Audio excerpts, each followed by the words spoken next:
Hello and very good evening everyone, welcome to this live session of UWT. This is Ranjan. आप देख रहे हैं यूडब्ल्यूटी की ये सेशन और ये यूट्यूब प्रीमियर के फॉर्म में आप इस सेशन को देख पा रहे हैं।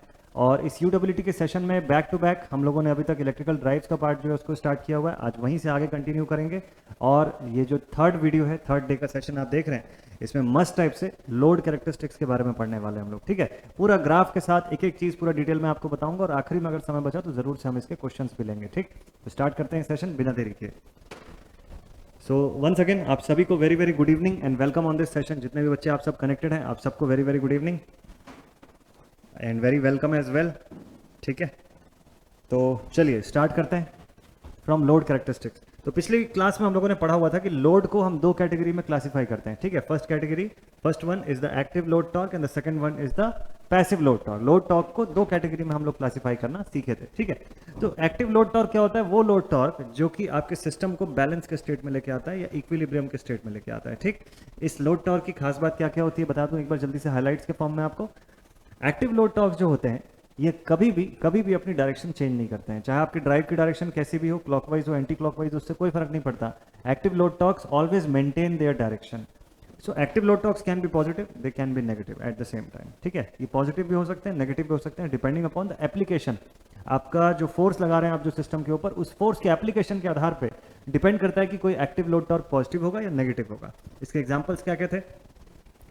Force of gravity, torsion, compression, tension, ये सब इसी के एग्जांपल्स हैं। ठीक है, ये सब इसी के एग्जांपल्स में आते हैं। ठीक है, चलिए next, passive load torque. Passive load torque क्या होता था भाई? देखिए, पैसिव लोड टॉर्क वो लोड टॉर्क की हम बात करते हैं जहां पे कि जो टॉर्क होता है वो कभी भी बैलेंस के स्टेट में नहीं होता है, मतलब कभी भी आपके ओवरऑल सिस्टम को बैलेंस के स्टेट पर लेकर नहीं आता है।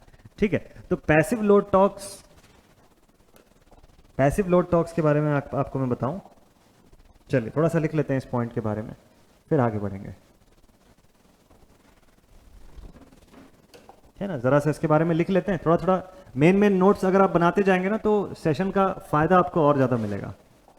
नोट्स बनाना, क्योंकि खास तौर पे ये थ्योरी सब्जेक्ट है ना, तो इसमें नोट्स की ज़रूरत पड़ती है। इसमें इंपॉर्टेंट है कि नोट्स बनाए जाए।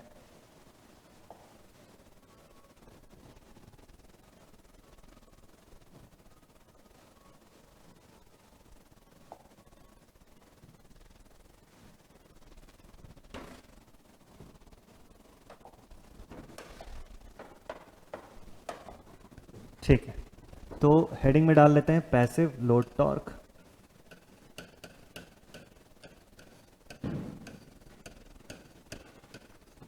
है ना, और जल्दी से इसका पॉइंट कर लेते हैं डिस्कस। तो पैसिव लोड टॉर्क बोलने से मतलब ये था यहाँ पर, है ना, यहाँ पैसिव लोड टॉर्क बोलने से मतलब ये था कि ऐसे लोड टॉर्क्स जो सिस्टम को इक्विलिब्रियम के स्टेट में ना लेके आते। इनके बारे में पॉइंट में लिख लीजिएगा, बहुत ज़्यादा थ्योरी नहीं लिखना है ना, तो पॉइंट में लिख लीजिएगा। they always act in opposite direction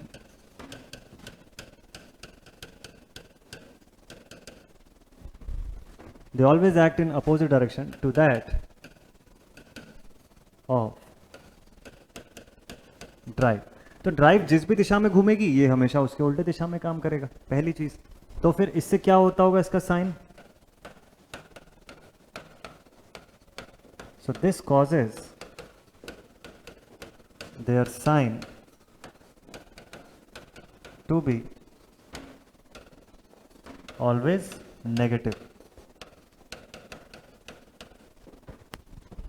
this causes their sign to be always negative. इसी वजह से इनका साइन जो होता है दैट इज ऑलवेज नेगेटिव, हमेशा नेगेटिव, ये कभी भी पॉजिटिव नहीं होते हैं।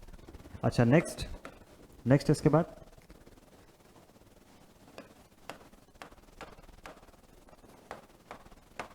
these load torques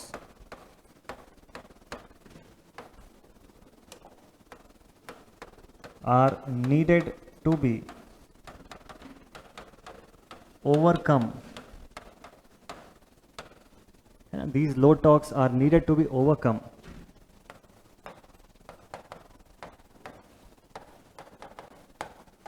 by the motor drive system. And these load torques are needed to be overcome by the motor drive system in order to start operating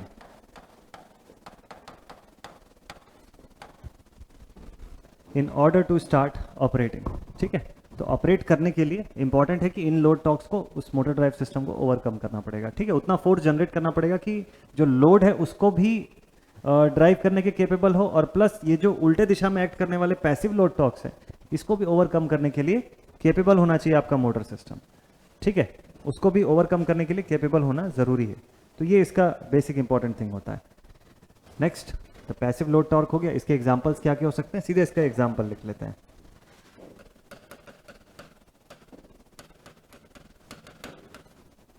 हाँ, तो इसके एग्जांपल्स क्या क्या हो सकते हैं, जैसे कि फ्रिक्शन,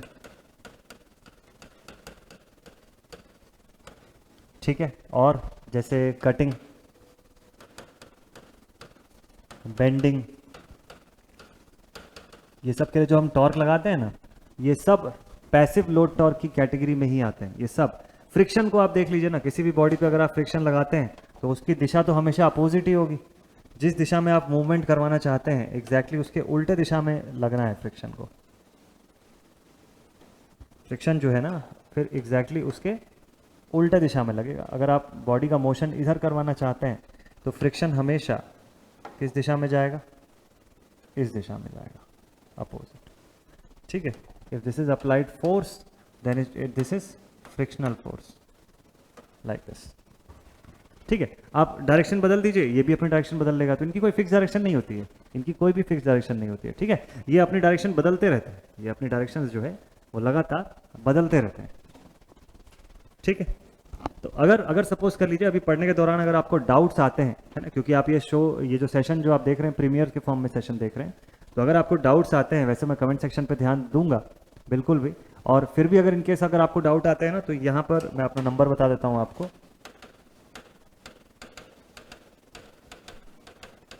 ठीक है। तो आप इस नंबर पे मुझसे व्हाट्सएप के थ्रू जुड़ सकते हैं, है ना। मुझे व्हाट्सएप पे अपना डाउट भेज सकते हैं कि सर हम ये वाला लेक्चर आपका देख रहे थे और इसमें हमको इस पॉइंट पे डाउट आ रहा है, तो एक बार थोड़ा सा क्लियर करिए कि क्या चीज़ है। तो इस पे आप डेफिनेटली पूछ सकते हैं, मैं बिल्कुल सपोर्ट करूंगा। आप चाहे कहीं से भी पढ़ाई कर रहे हो, किसी भी एकेडमी से पढ़ रहे हो, फ़र्क नहीं पड़ता यार। आप अभी फिलहाल अगर अद्वैत एजुकेशन से जुड़े हुए हैं ना, और आप ये वीडियो देख रहे हैं अद्वैत एजुकेशन ANJ एग्जाम्स के चैनल पे, तो ये मेरी रिस्पॉन्सिबिलिटी है कि मैं हमेशा आपके साथ रहूंगा और बिल्कुल आप लोगों की सपोर्ट करूंगा, हेल्प करूंगा अगर पढ़ाई से रिलेटेड कुछ भी ऐसा होता है तो, ठीक है। तो इसीलिए ये नंबर मैं आपको जस्ट दे रहा हूँ कि आप इस पर मैसेज करके बिल्कुल पूछ सकते हैं, बिल्कुल आपके डाउट्स मैं जब भी देखूंगा, जैसे भी देखूंगा आपका message, will surely reply you guys, ठीक है। सो इम्पॉर्टेंट है, क्योंकि ऑब्वियसली जब कोई स्टूडेंट जब पढ़ता है और जब थोड़ा सा जब डीप में पढ़ने की कोशिश करता है तो उसको डाउट आएंगे ही आएंगे।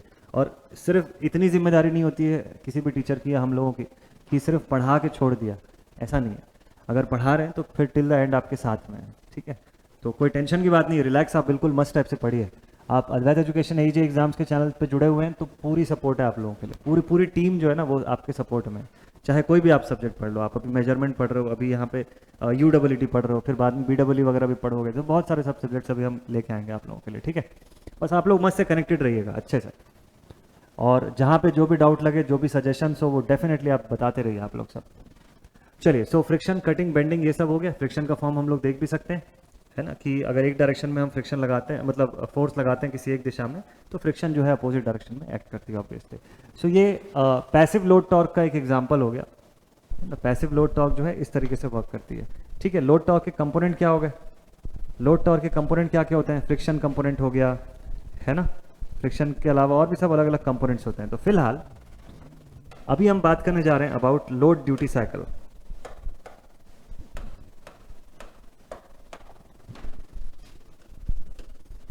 अभी स्टार्ट करने जा रहे हैं next topic, that is types of motor duty cycle या load duty cycle. Types of motor duty cycle या load duty cycle, along with effect on its temperature, along with the effect on its temperature.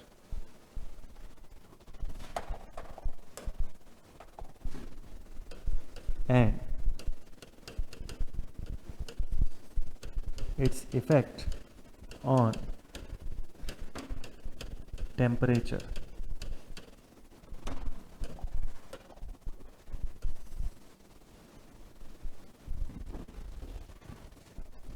ठीक है, types of low duty cycle along with its effect on temperature. तो overall system के temperature पे क्या असर पड़ता है वो देखना है हम लोगों को। चलिए सबसे पहले तो ये देखते हैं कि ड्यूटी साइकिल क्या होता है। What is the meaning of duty cycle, बताइए। What is the meaning of word duty cycle? Duty cycle बोलते किसको है?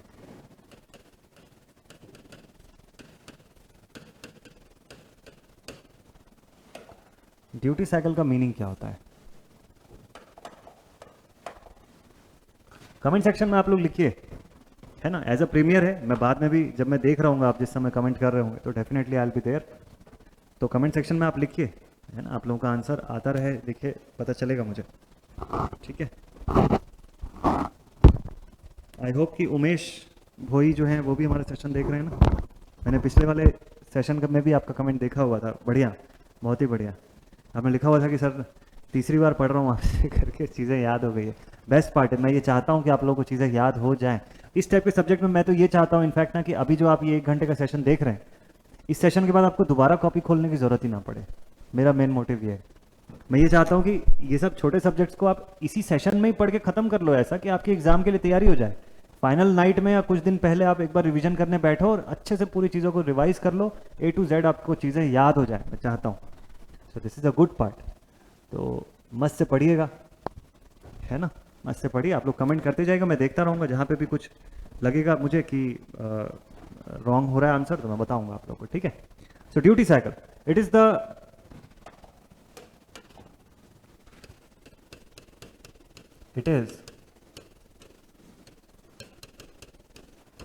the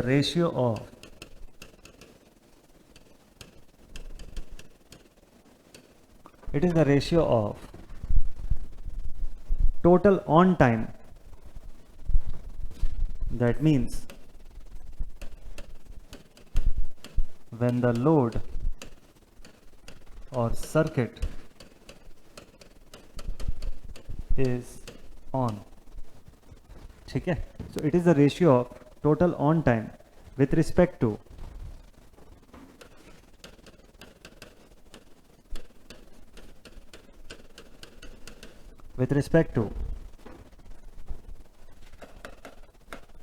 the time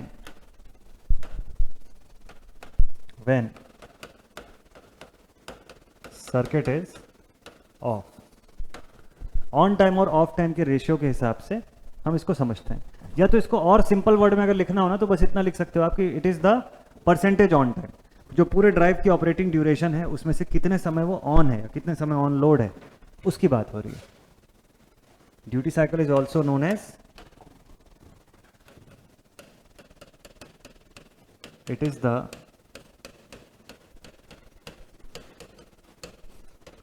percentage on time, it is the percentage on time of load।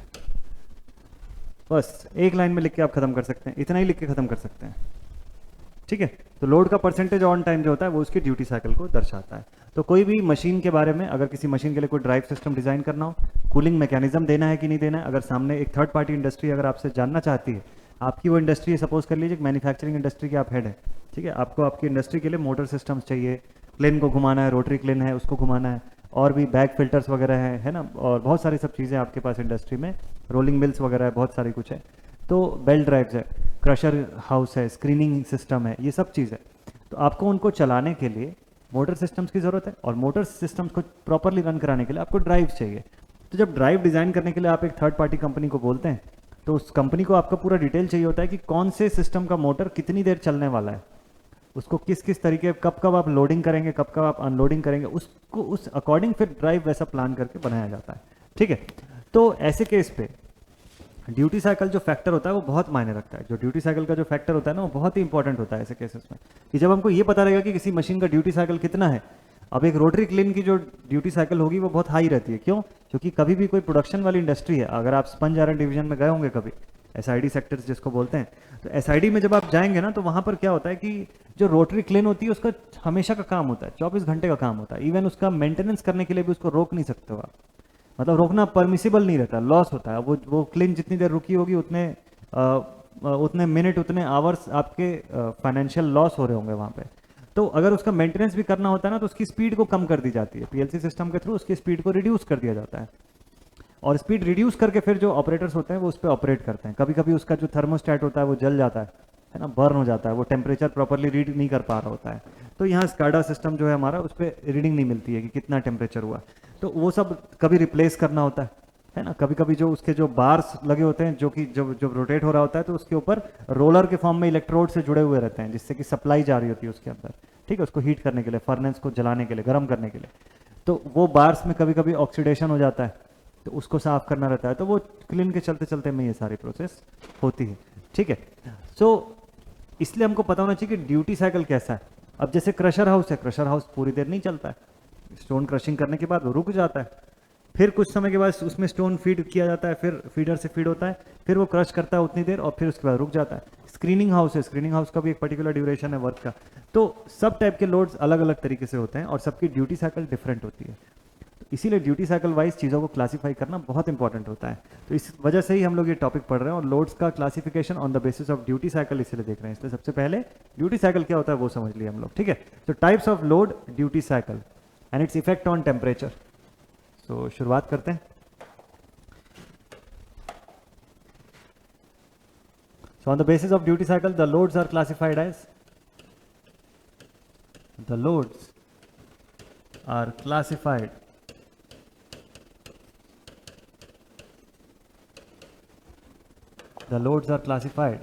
as shown below. देखिए loads की classification किस तरीके से करते हैं हम यहाँ पे। सबसे पहला, first,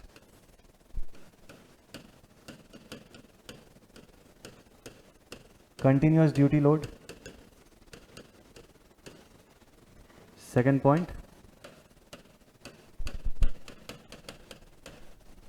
short time duty load. Third point,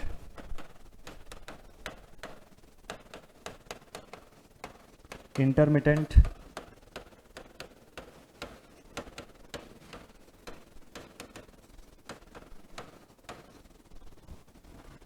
periodic duty load, ठीक है। फोर्थ पॉइंट,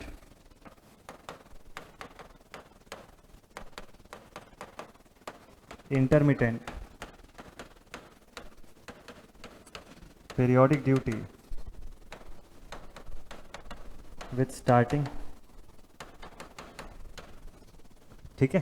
पीरियोडिक ड्यूटी तो है लेकिन उसके साथ स्टार्टिंग भी है, ठीक। इसी में इंटरमिटेंट पीरियोडिक ड्यूटी के साथ ही, इंटरमिटेंट पीरियोडिक ड्यूटी के साथ ही स्टार्टिंग में टॉर्क लग रहा है आपको, अब ब्रेकिंग का भी टॉर्क लगेगा।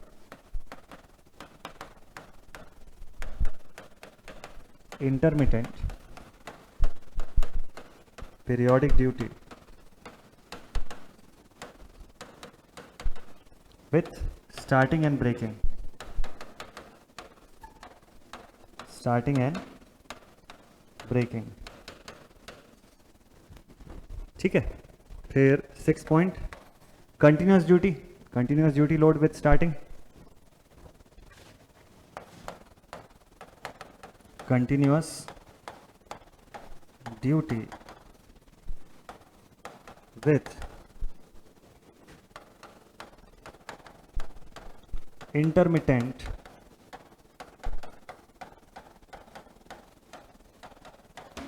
Periodic loading,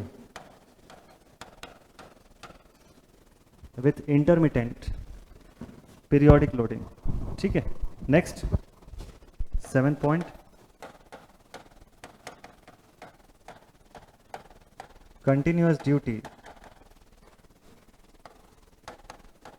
with starting and breaking, continuous duty with starting and breaking,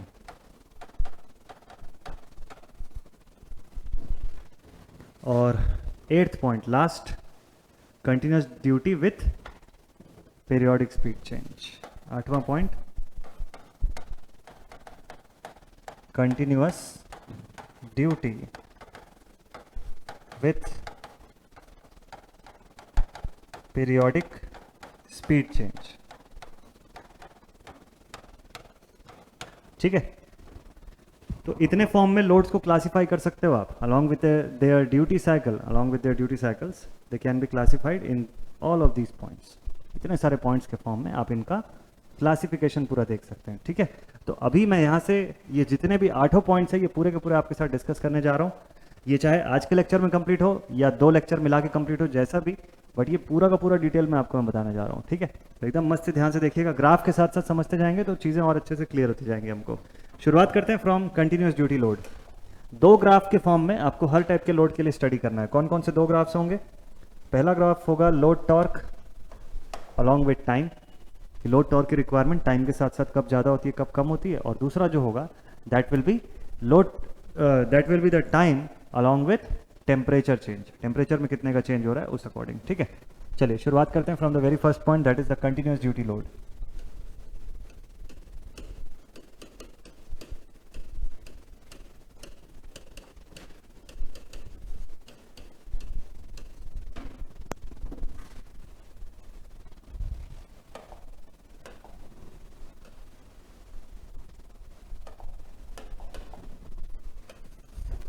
continuous duty load,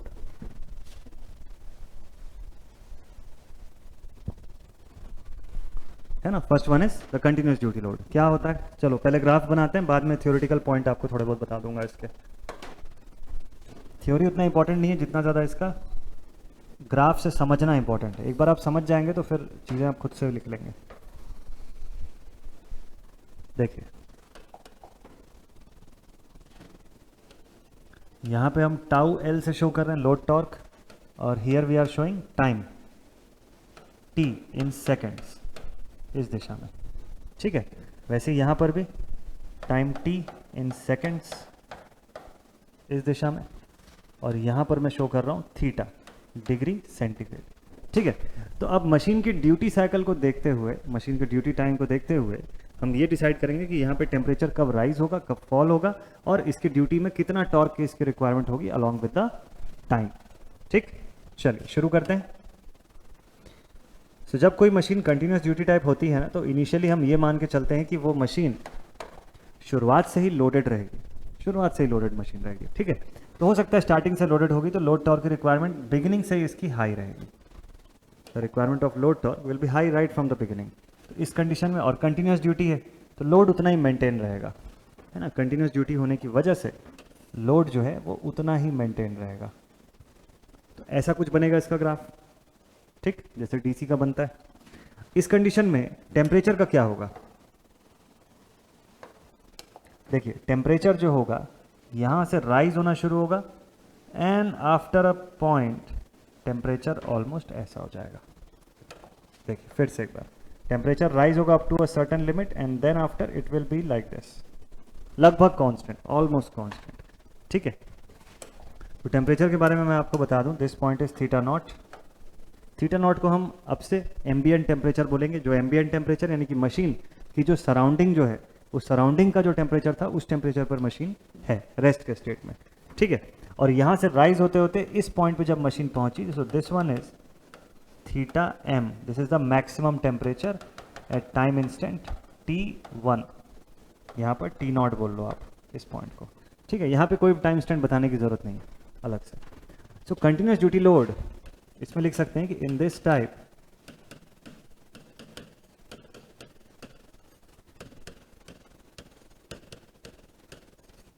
so in this type of loading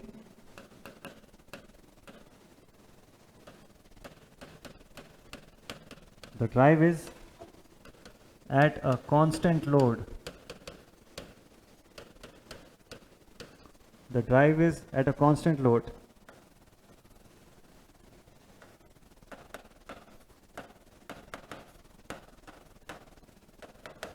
right from the beginning।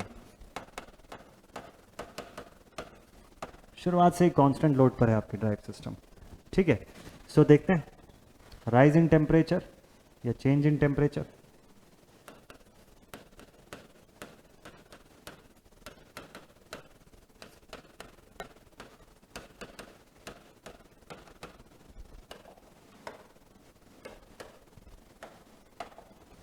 Rise in temperature theta naught से theta M, यहाँ पर theta naught जो है, this is the ambient temperature.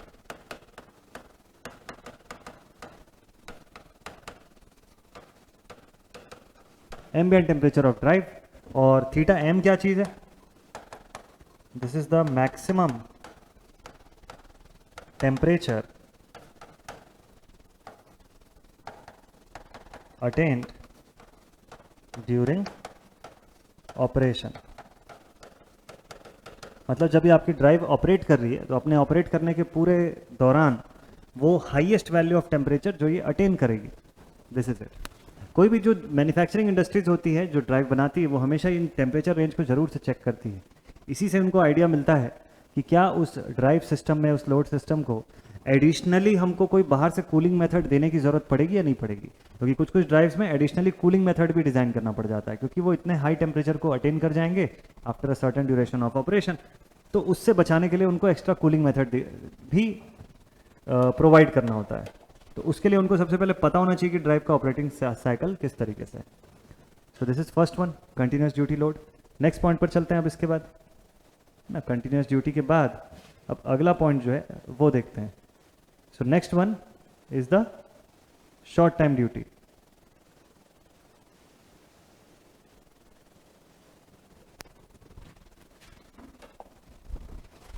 So the next point is point number 2.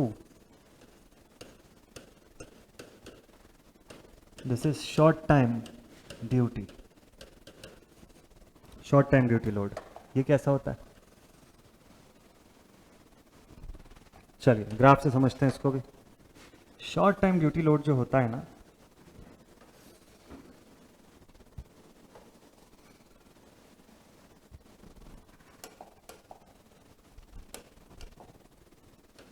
अगर यहाँ पर load torque में show कर दूं, एग्जाम में इसके क्वेश्चन आए हुए हैं। किस टाइप के क्वेश्चन आए मैं आपको बताता हूँ। टाइम 3 सेकेंड्स, ठीक है। This is tau L theta degree centigrade, ठीक है।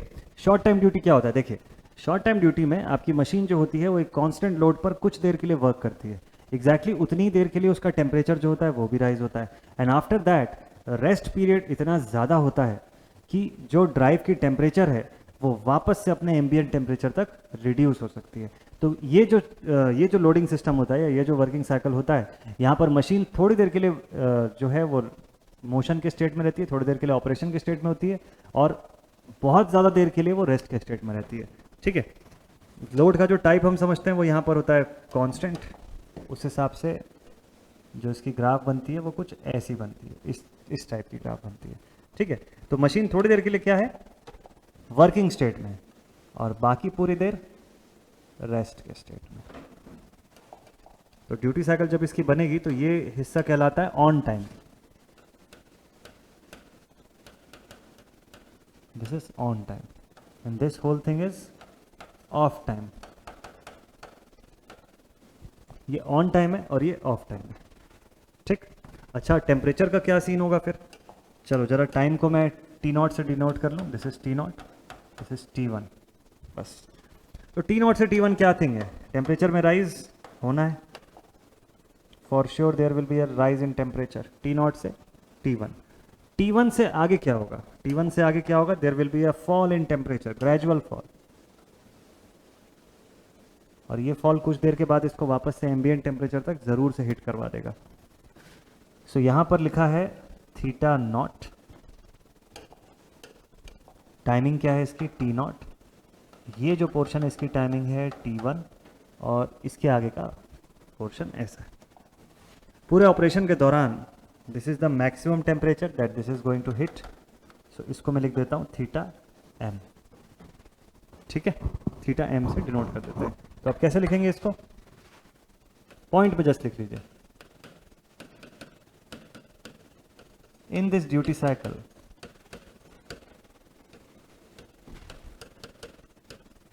the load is operated, the load is operated for a short for a short duration and rest is for long duration, है ना, and the rest is for a longer duration, elongated durations के लिए rest हो जाता है system पे। तो अब इससे फायदा या नुकसान दोनों चीज़ें क्या क्या हो रही है देखें ज़रा, ठीक है, इससे फायदा या नुकसान क्या क्या हो रहा है।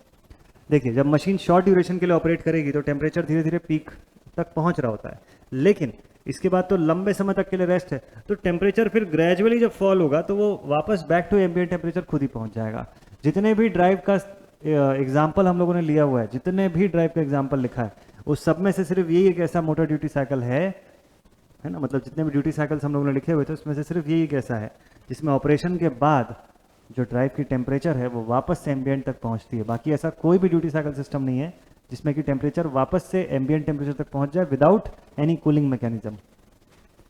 तो चलिए टाइम के हिसाब से लिख लेते हैं जरा, टाइम इंस्टेंट्स बना बना के।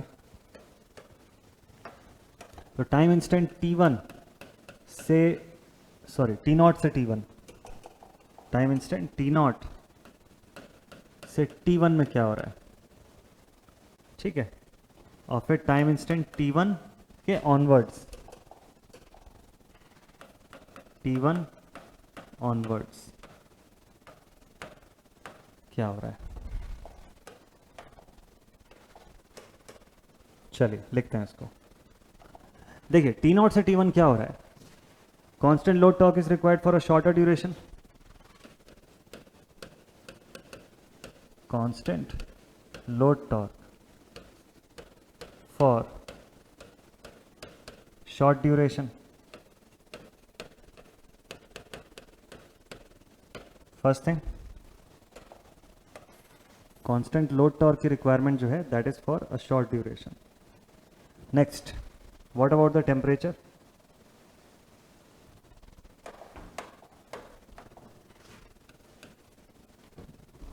टेम्परेचर जो है थीटा नॉट से थीटा एम तक राइज हो जाता है।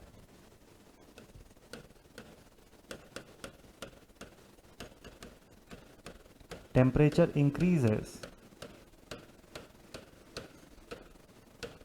from theta naught to theta m, ठीक है, मैक्सिमम टेम्परेचर हिट कर लिया इसने, ठीक है, कोई दिक्कत नहीं। अब इसके बाद क्या होगा नेक्स्ट, θ1 के ऑनवर्ड्स फिर क्या हो रहा है, मतलब T1 के ऑनवर्ड्स क्या हो रहा है, T0 से T1 तक तो पहुंच गए, T1 के बाद ड्राइव जो है वो रेस्ट के स्टेट में चले गए।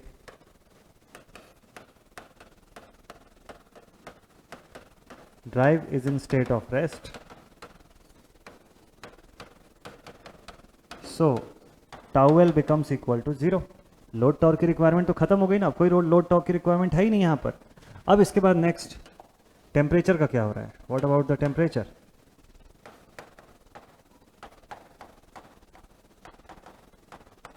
Temperature reduces from theta M से रिड्यूस होके कहाँ तक पहुँचता है, तो वापस थीटा नॉट।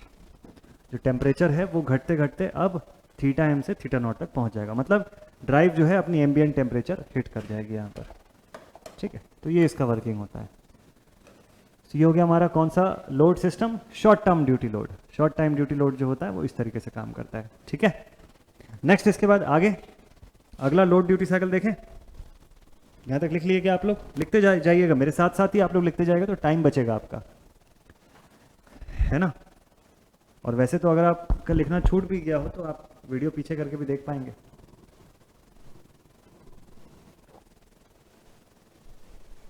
लिख लीजिए एक बार जल्दी से, फिर बताइए आगे।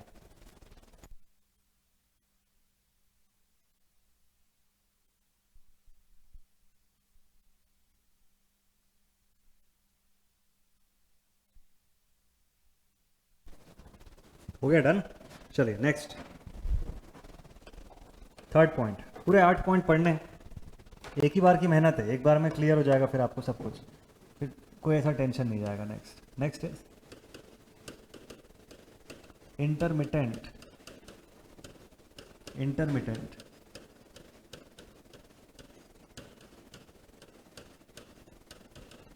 Periodic duty load, intermittent periodic duty load.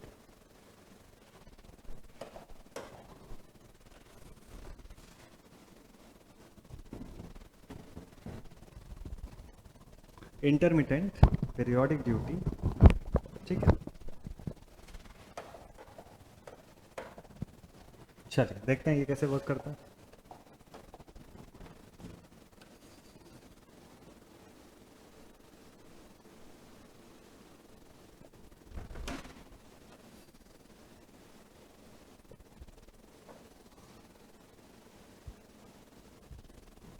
ठीक है, intermittent periodic duty load, let's see how it works. यहाँ पर होता है टाउ एल, यहाँ है time in seconds, time T seconds, ठीक है, time T seconds, theta degree centigrade, ठीक है। चलिए देखते हैं। इंटरमिटेंट पीरियोडिक ड्यूटी का मतलब ये होता है कि इंटरमिटेंट मतलब कुछ इंटरवल्स के बाद फिर से रिपीटेटिव फॉर्म जो होता है वो इंटरमिटेंट से हमको समझ में आता है। और पीरियोडिक यानी कि एक सर्टन पीरियड के बाद फिर से सेल्फ रिपीटेटिव सिस्टम। तो मतलब ये कैसा होगा पता है, यहाँ पर जो लोड सिस्टम होगा एक तो कांस्टेंट लोड, लेकिन कुछ ड्यूरेशन में खुद को सेल्फ रिपीट करने वाला, एक फिक्स ड्यूरेशन में। तो अगर इतना ड्यूरेशन इसका वर्किंग का है तो इतना ही रेस्ट का होगा, और दोबारा इसके बाद फिर से इतने रेस्ट के बाद ये दोबारा से फिर से आ जाएगा, और उतने ही रेस्ट के बाद फिर से तीसरी बार। तो ये साइकिल ऐसे ही चलता रहेगा। यहाँ इसका ऑपरेशन का ड्यूरेशन और रेस्ट का टाइम दोनों एक बराबर है। Time of operation and time of rest is all equal. तो ये ड्यूरेशन अगर इक्वल नहीं हुआ तो, इनकेस अगर इक्वल नहीं हुआ तो एक चीज एटलीस्ट होना पड़ेगा कि ये फिक्स पीरियड ऑफ टाइम के बाद सेल्फ रिपीटेटिव होना चाहिए। This is important. हो सकता है रेस्ट टाइम थोड़ा ज़्यादा हो जाए फिर रिपीट हो, कोई दिक्कत नहीं है, लेकिन वो ड्यूरेशन फिक्स रहना चाहिए। वो हर एक साइकिल के बाद वो सेम चीज़ रिपीट होनी चाहिए, क्योंकि ये इंटरमिटेंट पीरियोडिक ड्यूटी टाइप का लोड है। चलिए इसका टाइम पीरियड फिक्स कर देते हैं जल्दी से। तो यहाँ पर अगर T0 बोलता हूँ मैं, यहाँ पर T1 है, here we have T2, T3, T4, T5, ठीक है। तो जरा टेम्परेचर का चेंजेस देख लेते हैं कि किस तरीके से होता है फिर यहाँ। टेम्परेचर में होने वाला चेंजेस T0 से T1 ऐसा, ठीक। T0 से T1 rise in temperature. What about T1 to T2? There will be a fall in temperature, लेकिन ये ड्यूरेशन इतना भी नहीं है कि पूरा फॉल हो जाए। तो ये फॉल तो होता रहेगा, लेकिन तब तक ड्राइव के दोबारा चालू होने का समय आ जाएगा, लाइक दिस। ड्राइव के जैसे ही सेकंड टाइम स्टार्ट होने का समय आ जाएगा, again there will be a rise in temperature, again there will be a rise in temperature, like this, ठीक है। T3 से T4 में क्या होगा, फिर से there will be a gradual fall in temperature, like this. But T4 से T5 में फिर से there will again be a rise in temperature, like this. तो ये साइकिल ऐसे ही चलता रहेगा। राइज फॉल का साइकिल जो है वो लगातार चलता रहेगा ऐसे। चलिए टाइम इंस्टेंट बना लेते हैं यहाँ पे। दिस इज T0, ये जो इंस्टेंट है दिस इज T1, ये जो दूसरा इंस्टेंट है दिस वन इज T2, ये जो इंस्टेंट है this is T3,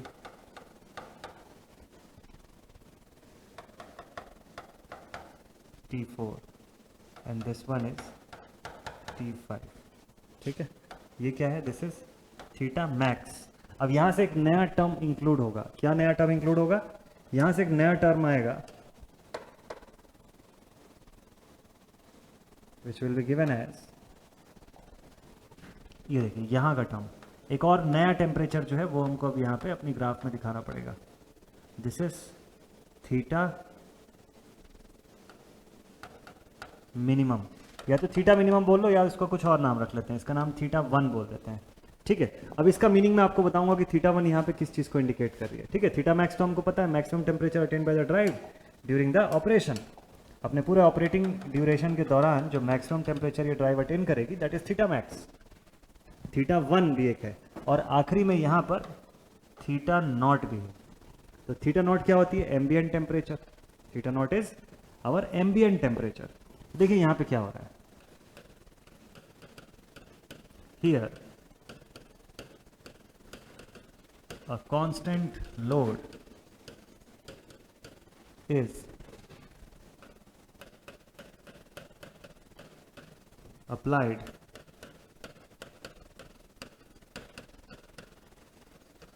periodically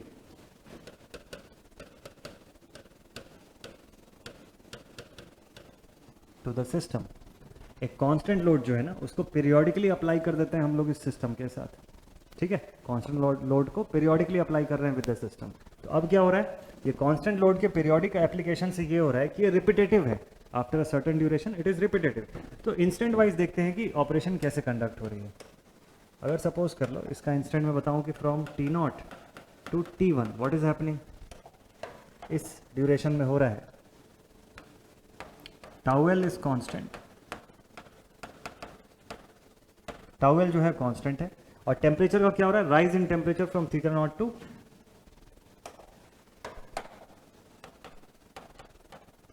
rise in temperature from θ0 to θm। θm वही मैक्सिमम टेम्परेचर जो अपने ऑपरेशन के दौरान ये सिस्टम अटेन करेगा, ठीक है। चल नेक्स्ट सेकंड पॉइंट लिखते हैं, इसके बाद यहां तक हो गया।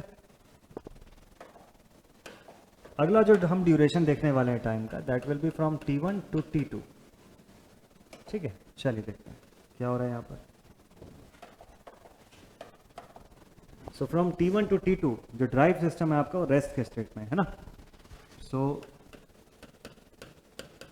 Drive is in the state of rest. So tau L की रिक्वायरमेंट 0, ठीक है। What about the temperature, temperature का क्या होता है, gradual fall in temperature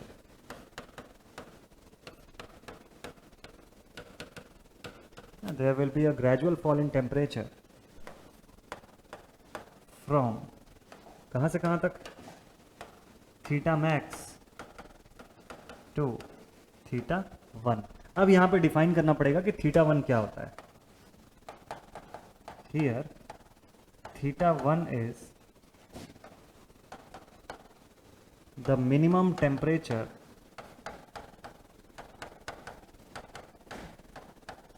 attained by drive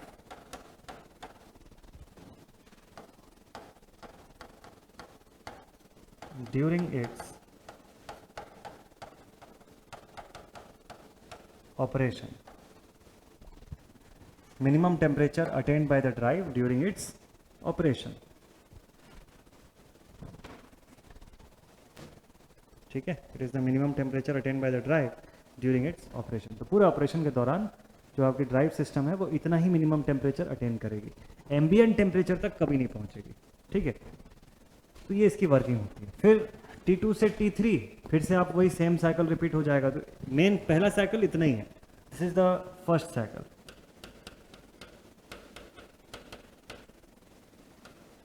इतना ही है पहला साइकिल, ठीक है। तो पहला साइकिल जो है it is this much only. Next अगला टाइप देखते हैं, इसके बाद इसको लिख लीजिए आप लोग अगर लिख रहे हैं तो, फिर आगे बढ़ते हैं। कांस्टेंट लोड है, इसको अप्लाई कर रहे हैं हम for a particular fix period. ये ड्राइव के पूरे ऑन टाइम से, these are its on time,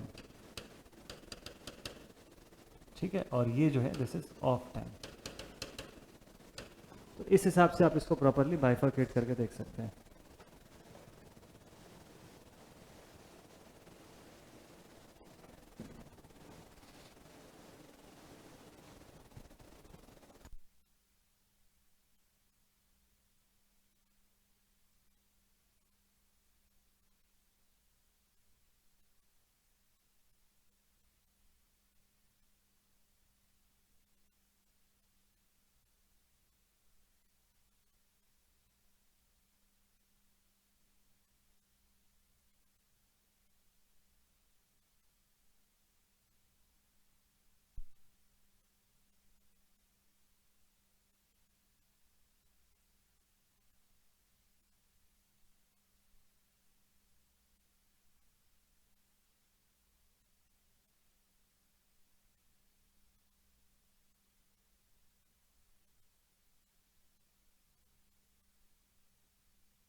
ठीक है, ये डन।